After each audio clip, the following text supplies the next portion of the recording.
আসসালামু আলাইকুম।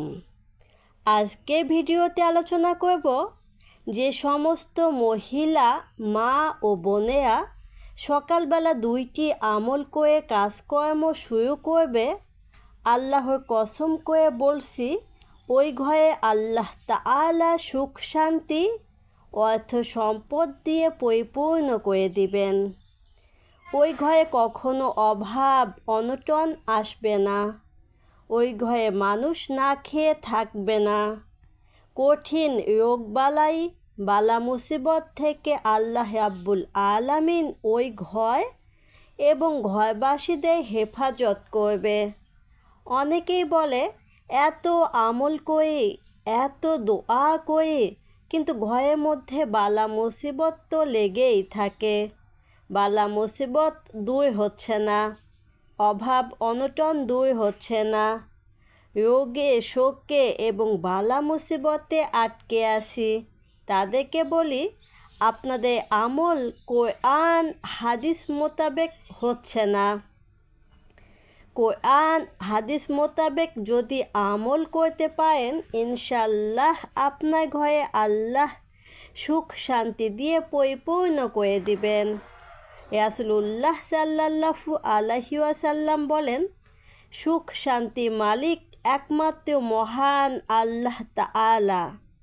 মহান আল্লাহ তাআলা বলেন, হে বিশ্বাসীরা, তোমরা সবর এবং ধৈর্যের মাধ্যমে আমায় সাহায্য প্রার্থনা করো।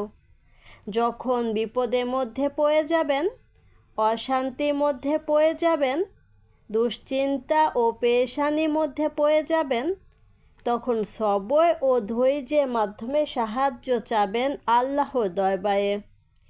নামাজের মাধ্যমে আল্লাহর কাছে সাহায্য চাবেন, আল্লাহ পাক অবশ্যই সাহায্য করবেন। আরও কিছু আমল আছে, মা ও বোনেরা যদি এই 2টি আমল সকালবেলা করে সংসারে কাজকর্ম শুরু করে, তাহলে সংসারে আল্লাহর রহমত বর্ষণ হবে। প্রথম আমল হচ্ছে যে ঘরবাসী ফজরের নামাজ দিয়ে সকাল শুরু করবে। যে ঘরে ফজরের নামাজ নেই, সেই ঘরে শান্তি নেই, আল্লাহর রহমত ও বরকত ওই ঘরে নেই।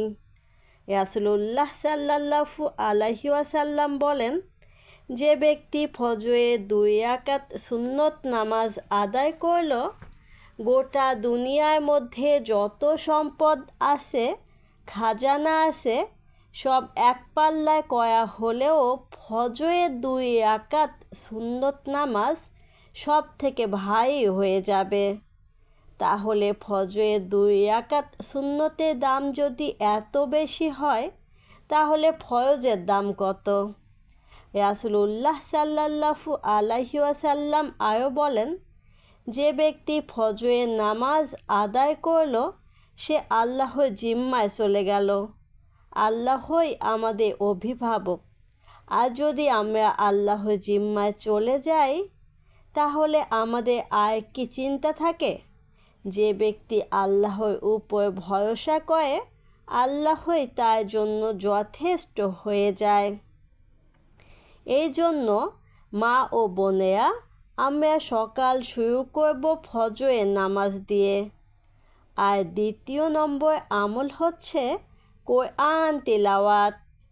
রাসূলুল্লাহ সাল্লাল্লাহু আলাইহি ওয়াসাল্লাম বলেন, এই কোরআন আল্লাহ তাআলা তোমাদেরকে দিয়েছেন সঠিক পথ খুঁজে পাওয়ার জন্য। যে ব্যক্তি কোরআন যত বেশি তেলাওয়াত করবে, মহান আল্লাহ তাআলা ওই ব্যক্তির উপর তত বেশি রহমত ও বরকত দান করবে।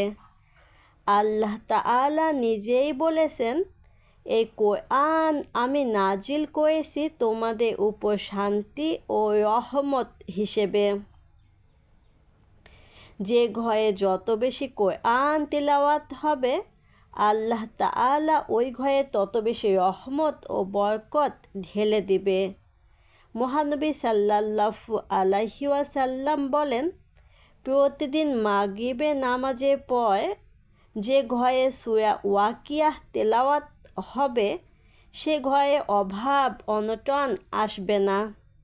তাই প্রিয় মা ও বোনেরা, আমরা অবশ্যই এই দুটি আমল সবসময় করব, তাহলে আমাদের ঘরে সুখ শান্তি ও রহমত বরকতে কোনো অভাব হবে না। ভিডিওটি যদি ভালো লাগে তাহলে অবশ্যই চ্যানেলটি সাবস্ক্রাইব করবেন এবং অল নোটিফিকেশন অন করে দিবেন। আপনারা সবাই ভালো থাকবেন। আসসালামু আলাইকুম।